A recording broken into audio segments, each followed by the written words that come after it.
Oh, and Chris Louis is leaving the pits here, so Chris Louis is back out on two. There he is.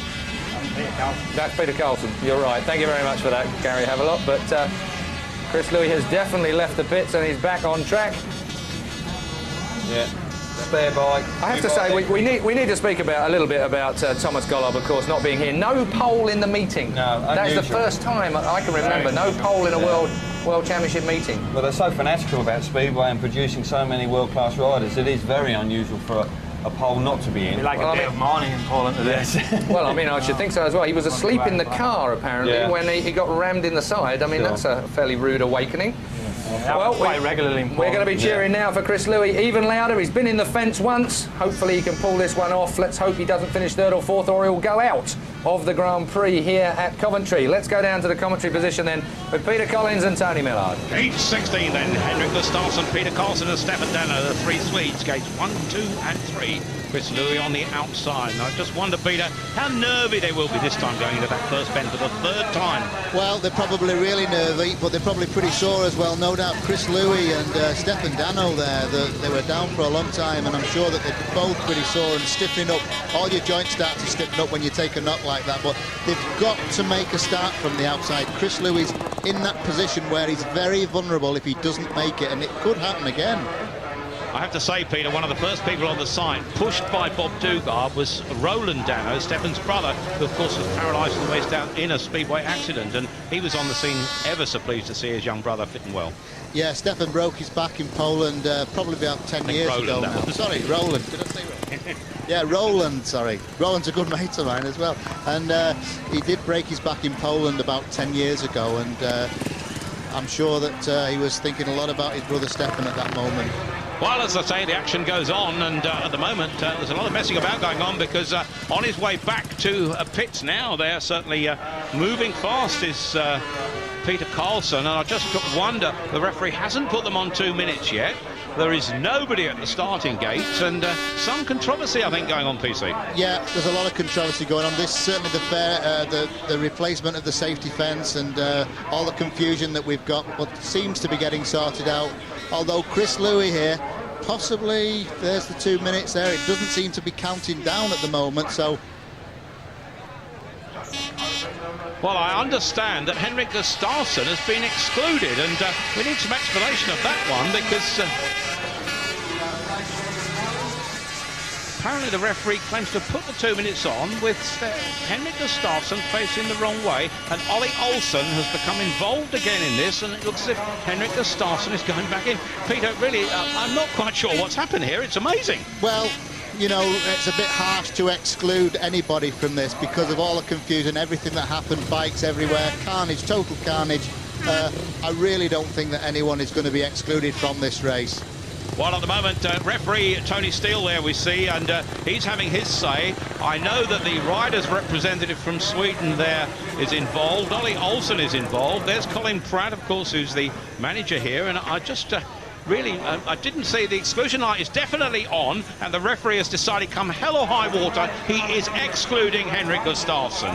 And Henrik Gustafsson will be out of this. I just wonder, Peter, the real reason for that, or whether, having seen the replays, decided he was at fault. Well, if he's run out of his 2 minutes, you know, that's the reason why the referee's sticking to those rules. That is the reason why that Henker has been excluded. But a little bit harsh to me, considering of everything that we've just seen, Tony. Well, certainly unlucky, but referee Tony Steele absolutely firm. According to Henrik Gustafsson, and in these humid conditions, we can explain it, his visor steamed up, which is why he turned round at the tapes, and the referee decided, well, that's it, he's out. And one Swede has gone, two are left in, Peter Carlson in the blue helmet colour, Stefan Dano in the white, and Chris Louis now has to just beat one of these to stay in the meeting. The last man will be eliminated. Gustafsson is already out. Here we go, for heat 16, and away they go in blue on the inside. Peter Carlson there, but not coming through now. In white is Stefan Dano, and Chris Louis has a lot of work to do here now from the back, but he's got a lot more space in which to do it. Out front in blue, Peter Carlson goes wide. He's pursued by Stefan Dano, who looks back with a lap and a quarter gone, and Chris Louis, shaken up a little bit, has work to do. Yes, Stefan Dano in second place is holding Chris off. The pair of them look pretty shaky, pretty stiff, the way they're actually riding these bikes. They've both been involved in that horrendous crash, but Chris is trying, there's no doubt about it. He'll keep plugging away. He's trying that inside line. Here he goes! Chris Louis goes up the inside. He will take Stefan Dano wide. And Chris Louis now battle. Oh, he locks up. Dano comes down the outside and Dano picks it up again. And with a lap to go, Chris Louis is putting pressure on Stefan Dano. Here comes Louis up the inside. Dano goes wide. Carlson is out front ahead of him.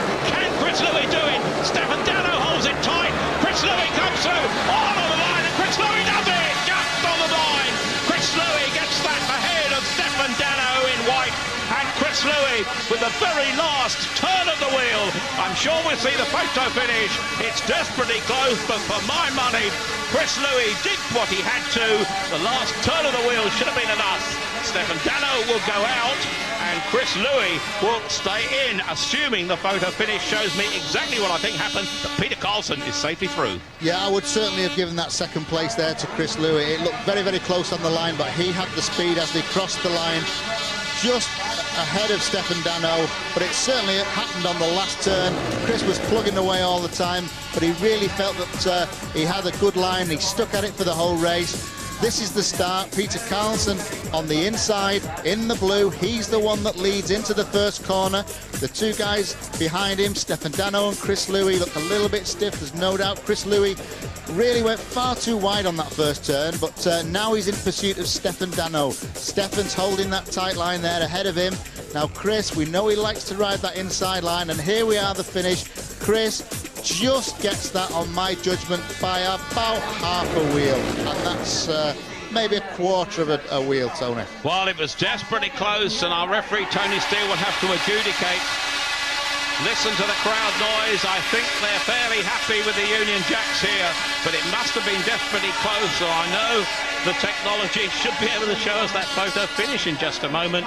There it is. Chris Louis given that second place ahead of Stefan Dano. He goes out. Chris Louis marches on to heat 19. Peter Carlson to heat 20. Both are within one race of the semi-finals. What action, what a ride, just in time for that man who was so shaken up, Chris Louis. Yeah, Chris did really well. He's bought himself a bit of time there by getting that second place, because Chris is going to be out now in heat 19, where we're just coming up to 17, so Chris can probably get himself sorted out, and that's the photo finish there, and we can see there probably about 6 inches, no more, and fabulous riding from Chris. Well, that's the advantage we now have with all the electronic aids, and the referee now has the benefit of that before making his judgment, and it just shows what technology can do to get the right decision. As we move on now to heat number 17. There in the white helmet colours, Jason Crump, who we saw looking at his starting position, a position which he engineered by coming deliberately second in heat 12. On the inside is Martin Dugard in the red helmet colours. Michael Carlson goes from gate 2 in blue from Sweden. Jason Crump, the Aussie, who engineered his gate position in white. And fellow Aussie, Lee Adams. Crump now living up on the Gold Coast. Lee Adams from Mildura in Victoria. That is the lineup. 2 Australians, a Swede, and the wildcard Englishman on the inside. That is the Swede, Michael Carlson. He's had a battle more rides than anybody tonight. Yeah, he certainly has. He seems as though he's been in every race, but with his brother out there as well, it probably looks more, Tony. But Jason Crump's the man here, I think. There he is. He's just adjusting his goggles there. He's got gate 3. Not a bad position to be in. We know he's slow, so he could get in that gate position in his next race, and this is the one. And let's see what he can do with it. Now he's got it. And Martin Dugard on the inside will be looking at the surprise wildcard who makes the gate and is to the apex of the bend. Martin Dugard holds it tight, but Crump's got the speed. Crump goes down the outside. Dugard comes back on the inside. Dugard takes him wide, but Crump is a tough rider.